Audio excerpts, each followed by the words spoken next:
Hey, it's Bill, and here's my thoughts on the Bruins game where the Leafs got a 5-2 victory.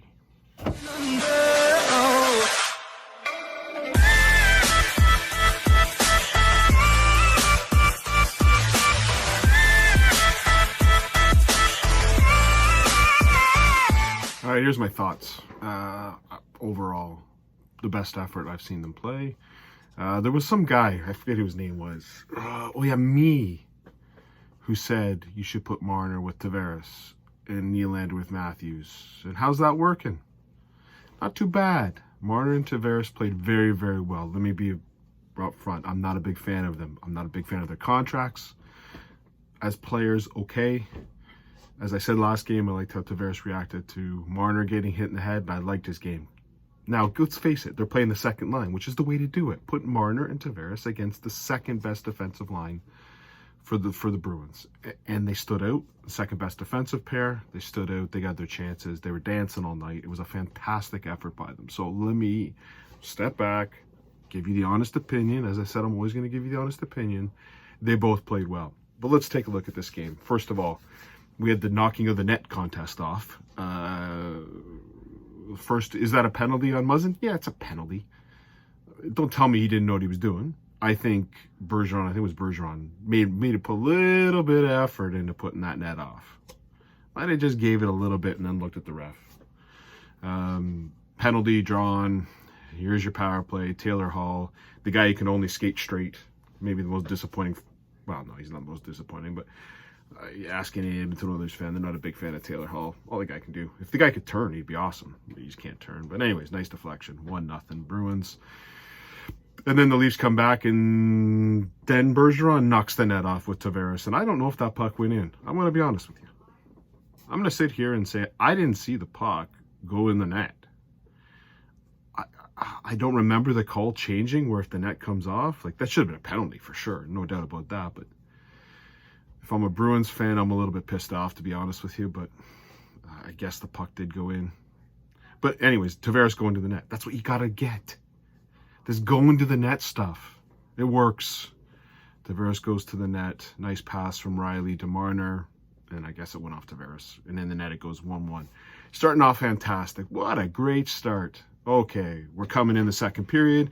And then moronic line change. And again, who causes it?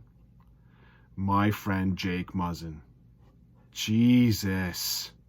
That was a horrible change. Why doesn't Muzzin go to the box? Anyways, doesn't go to the box. You're going, oh, I got to kill this penalty, and they did. I thought Campbell had another great game. So Campbell's definitely a star. I don't know if he's the first star, but he certainly is a star in this game. And off you go. The Leafs get a couple power plays. I love the one that Marchand high-stick Liljegren in the face. Not once, but twice. Liljegren didn't even touch him. And I don't know why Liljegren's going to the box. I guess this is the Marchand rule, the rat rule. And all of a sudden they changed their mind, which is the right call because Marchand hit him in the face twice. After dummying him the first time, Liljegren's got to get a little bit tougher there. In front of the net, you can't be owned by Marchand. But anyways, he drew a penalty, and that was the one that made it 3-1. So now you're up. And here's my favorite. I'm going to tell every Boston Bruins fan. I'll be honest with you, whenever they played Vancouver in the final, I was a Boston Bruins fan. I hated the way that Vancouver played hockey. I hated the Maxim, the Perriers, and Alex Burrows' brand of hockey. It's garbage. You kiss people, you lick people, you bite people. I'm not a big fan. Oh, who do you have now? Marchand.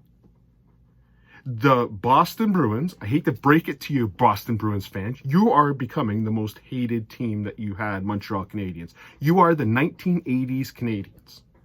You get power plays, you score on power plays, and you dive, and you bitch, and you moan. I could have 8 women in my hot tub, and they would complain less and talk less than Bruce Cassidy. He's the most disgusting coach. You see them coming back in, bitching at the refs. For what? What are you bitching at the refs for, bud? Did Marchand not hit the guy in the face twice?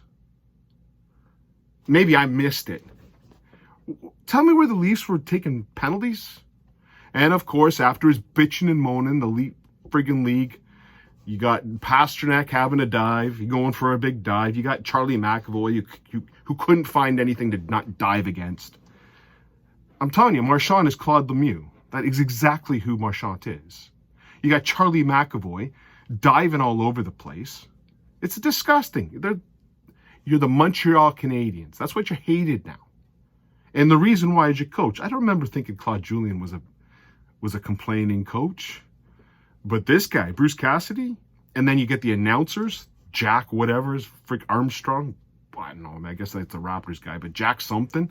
Big old Boston Bruins accent. You got some clam chowder. Bitching and moaning and complaining about the refs. It's a goddamn disgrace. You're the Montreal Canadiens. You're a joke. So it was good to see the Leafs get it. Now, of course, the Leafs get a 4-1 lead. We're ready to rock and roll. Everything's great. And then we engage our defense that have one goal in all year. Sandin goes in, gets a chance, and all of a sudden, boom, it's 4-2. God damn, play defense. You're up 4-1. I'm okay with going in on rushes, but someone's got to cover the defenseman. Overall, Leafs, Brody, awesome on the defense. I thought Riley was okay. Dermott was not good. I thought Liljegren and Sandin weren't bad. I expected a lot worse. I expected the Bruins to push them around, and they did push them around, but I loved the way they reacted. Muzzin, still a disaster. Still, he's a disaster out there. Watch him play. Tough, please. Give me a break. Pretty much every bloody shift that the Bruins were in the end, you can count that Muzzin was on. Poor Brody's got a cover for him. Now, here's another question. Anyone missing Justin Hall? Put your hand up. No? If we could just get Muzzin on that island with Justin Hall, I think we'd be okay. Anyways, the Leafs play the Kings on Monday. It's going to be another one of those games where I've got darts at the same time. I know where I'm playing. I will be watching the game because they will have the game on at this bar. So it's going to be kind of, I'll tape it. I'll watch it after. I'll give my analysis. But hopefully, now I will share this. I wore the same jersey for the last 5 games and they've won 5 in a row. Unfortunately, tonight, because I'm playing darts, I've got my darts shirt. So I will not have that Leafs shirt on, and hopefully I don't jinx it that way. Go Leafs. Hopefully another good effort, and we get 6 in a row. Cheers.